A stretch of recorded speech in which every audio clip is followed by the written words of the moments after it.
अगर कोई आपका फैन बेस मेरी मम्मी को मेरे को गाली दे रहा है तो भाई मैं नहीं उठ सकता।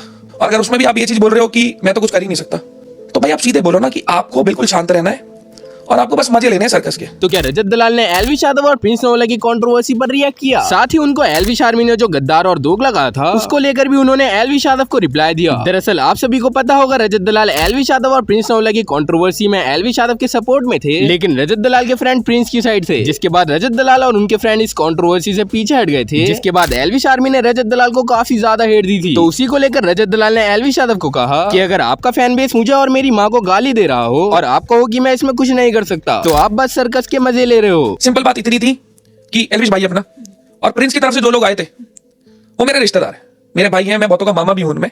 जो असल में प्रिंस के साथ मेन लोग थे मैं उनका मामा लगता हूं, मेरे गांव से 10 मिनट दूर वो लोग रहते हैं।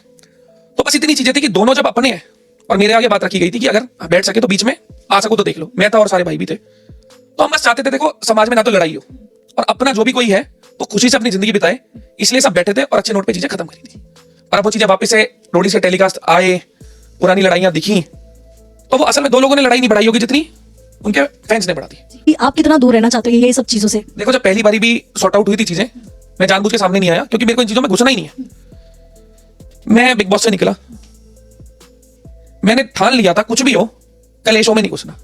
अगर मेरे पास एक सोशल रिस्पॉन्सिबिलिटी है तो मैं चीजें वो करूंगा जो तुक करती हैं, जो सबके लिए समाज के लिए बेहतर है। दो आदमी जब लड़ते हैं ना तो उसमें किसी का भला नहीं होता, सिर्फ ईगो सेटिस्फाई होती है और उस ईगो सेटिस्फाई करने के चक्कर में ना पता नहीं कितने लोगों का नुकसान हो जाता है। अभी दो लोगों की लड़ाई थी, कितने लोग घुस गए, आसपास में एक दूसरे को गालियां भी दे रहे होंगे, लड़ भी रहे होंगे। वो तो चीज अच्छी थी कि 4 तारीख को कुछ ऐसा नहीं हुआ कि दोनों लोग मिले। अगर एक ग्रुप में से कोई एक ट्रेटर होता और दूसरे वाले को बोल देता यहाँ खड़े हैं, इतने लोग हैं, ऐसे ऐसे हैं, कल को किसी के बच्चे का नुकसान होता, चोट पहुंचती है, कुछ भी चीज होता, रिस्पॉन्सिबिलिटी कोई लेता नहीं, ना मैं लेता, ना प्रिंस भाई लेता, ना एलविश भाई लेता। तो समाज में शांति और एकजुटता की तरफ बढ़ो, लड़ाई झगड़े की तरफ मत बढ़ो। ये चीज मैंने पहले ही सोच ली थी। ना मैं कंट्रोवर्सी में घुसता, ना आगे कभी घुसने वाला। देखो कोई शो है, चीजें लाइव चल रही हैं, मैं एक मेंटर हूं, एंकर हूं, वो मेरी रिस्पॉन्सिबिलिटी है, वो वहां मैं कर रहा हूं जो भी मेरे हक की चीज मेरी टीम के लिए, जैसे बैटल ग्राउंड में बहुत बार हुआ, तो वो चीज आगे भी होगी। और जैसे ही वो टेलीकास्ट खत्म, शो खत्म, चीज खत्म। मुद्दा इतना गर्म हो गया था रजत, इसके बाद आपके और एलविश के बीच में क्या रिश्ते ठीक है या फिर आप दोनों का कुछ तो डिस्कशन हुआ इसके देखो ऊपर? मेरी एलविश के साथ 1% भी कोई प्रॉब्लमेटिक चीज नहीं है। जब मैं चाहूं मैं सीधे फोन कर सकता हूं, और मेरे को अगर एलविश को कुछ भी बोलना है ना, कभी भी कुछ भी बोलना है, तो वो जो स्टोरी डाली थी वो एलविश के लिए नहीं थी, मेरे में फोन मिलाने का है मुद्दा और मुंह पे बोलने का। सीधी बात, मैं किसी इंसान को बोलने के लिए स्टोरी नहीं लगा रहा था। वो स्टोरी इसलिए लगी थी कि भाई मेरे को जो कंट्रोवर्सी में घुसा रहे हो मुझे नहीं घुसना। सीधी इतनी बात।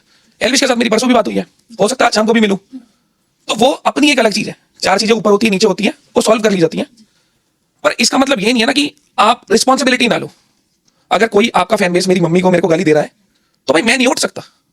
और अगर उसमें भी आप ये चीज बोल रहे हो कि मैं तो कुछ कर ही नहीं सकता, तो भाई आप सीधे बोलो ना कि आपको बिल्कुल शांत रहना है और आपको बस मजे लेने हैं सर्कस के। तो भाई इतना एक चीज देखो, सर्कस एक नहीं होते, सर्कस कई होते हैं। मैं तो भाईचारे में चीज खराब नहीं करूंगा, मैं बोल बोल के ये चीज थक गया। 2 की लड़ाई में हमेशा फायदा तीसरा उठाता है। और जब हमारा बैकग्राउंड, हमारी लड़ाई कुछ ऐसी है ही नहीं कि हम बदमाश हो, हम एक आर्टिस्ट वाली जोन में जा रहे हैं, तो इन चीजों का लाइफ में कोई स्पेस ही नहीं होना चाहिए। अगर आप लड़ते हो, आपके चक्कर में आपके 4 लोग इन्वॉल्व होते हैं, आपके घर वाले दुखी होते हैं, तो इन चीजों में घुसना क्यों है? और बात पता है क्या है, लोगों को क्या लगता है कुछ खुल के बोल दोगे तो बैकलैश आएगा, आएगा तो झेल लो ना, इसमें क्या दिक्कत है? और लड़ाई की तरफ मेरे को नहीं लगता कोई पॉइंट है। वैसे इन सभी चीजों को लेकर आपकी क्या राय है मुझे कमेंट में जरूर बताना। और अगर आप लोग मेरी इस वीडियो पर नए हो तो वीडियो को लाइक करके चैनल को सब्सक्राइब याद से कर देना।